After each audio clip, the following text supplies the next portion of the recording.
राधे राधे मेरे प्यारे भाइयों बहनों माताओं व बंधुओं, संस्कार की बातें चैनल में आपका स्वागत है।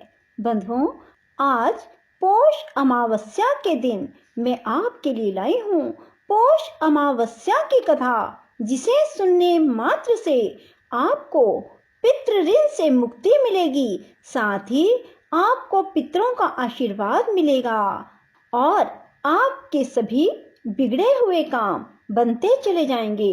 बंधुओं, यदि आपने हमारे चैनल को अब तक सब्सक्राइब नहीं किया तो जरूर करें और बेल आइकन दबाना ना भूलें, ताकि आपको हमारी आने वाली सभी वीडियोस की जानकारी सबसे पहले हो सके। बंधुओं, अब आप हमारे साथ फेसबुक पर भी जुड़ सकते हैं, जिसका लिंक मैं नीचे डिस्क्रिप्शन में दे रही हूँ। बंधुओं, वीडियो को पूरी सुनने के बाद कमेंट बॉक्स में जय पितृदेव की जरूर लिखें। बोलो पितृदेव की जय हो। ये एक ऐसी कहानी है जिसे आपने पहले कभी नहीं सुना होगा। यदि मनुष्य ने जीवन में पूरे सुख की प्राप्ति करनी है तो एक बार इस कथा को पूरी सुने और इस कथा में बताए अनुसार अमावस का व्रत करें। कथा सुनकर आपको पता लग ही जाएगा कि अमावस के व्रत करने से मनुष्य के पास दुख फटकने भी नहीं पाते। अमावस पितरों का दिन होता है। इस दिन पितरों के निमित्त कुछ भोजन या आटा चावल दान में दें और गौओं को हरा चारा खिलाएं या फिर गुड़ खिलाएं और पक्षियों को दाना दें। कुत्ते को भी रोटी जरूर खिलाएं, मछलियों को गोलियां दें और कीड़े मकोड़ों को थोड़ा सा आटा और चीनी मिला कर दें। दोस्तों, ऐसा करने से आपके पितर आपको ढेरों आशीर्वाद देंगे और आपकी हर इच्छा पूरी करेंगे। बोलो विष्णु भगवान की जय। एक बार कांचीपुरम में एक ब्राह्मण रहता था। उसका नाम था देव स्वामी और उसकी धर्म पत्नी का नाम था धनवती।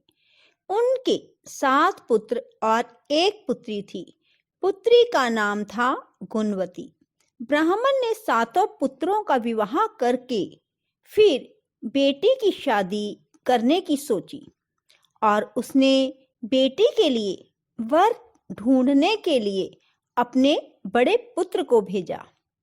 जब बड़ा पुत्र बेटी के लिए वर खोजने गया, पंडित उसने उसकी कुंडली दिखलाई।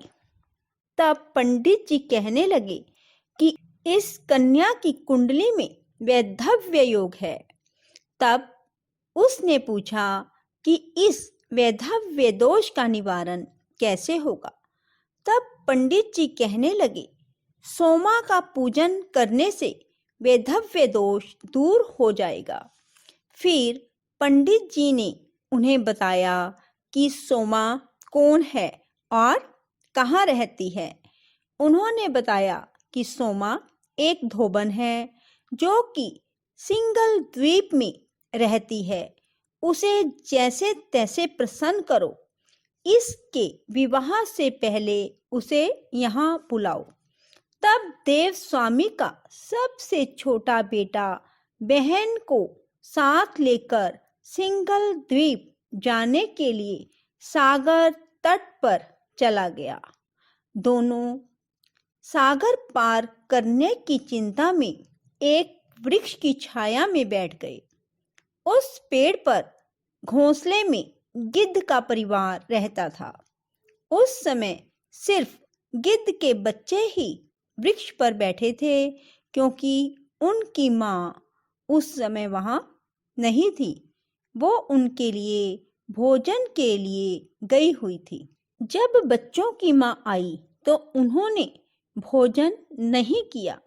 बच्चे बोले, माँ, नीचे तो प्राणी सुबह से भूखे प्यासे बैठे हैं। जब तक वे कुछ नहीं खा लेते तब तक हम भी कुछ नहीं खाएंगे। तब गिद्ध माता उनके पास आई और उन्हें बोली कि मैंने आपकी इच्छाओं को जान लिया है। आप इस वन में फल फूल कंदमूल लेकर खा लीजिए। उसके बाद मैं तुम्हारी सिंगल द्वीप की सीमा पार करवाने में मदद करूंगी।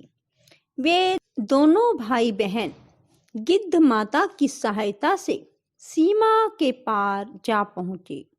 प्रातः उठकर सोमा का घर बुहारने लगे। सोमा के घर का सारा काम उनके उठने से पहले ही कर देते। तब सोमा की बहुओं ने उनसे पूछा कि आप हमारे उठने से पहले ही सारा काम क्यों कर देती हैं? तब सोमा बोली, मैं तो काम नहीं करती, मुझे तो ऐसा लगा कि तुम लोग मेरे उठने से पहले ही सारा काम कर देती हो। तब सोना ने कहा कि इसका मतलब कोई और आकर हमारे घर का काम कर जाता है। तब सोमा अगले दिन जल्दी उठी और देखने लगी कि आज देखती हूँ कि हमारे घर का काम कौन करके जाता है। तब सोमा ने उन भाई बहन को काम करते हुए देख लिया और उनसे पूछने लगी कि तुम ऐसा क्यों करते हो? तब भाई ने सोमा को बहन के वैधव्य की बात बताई।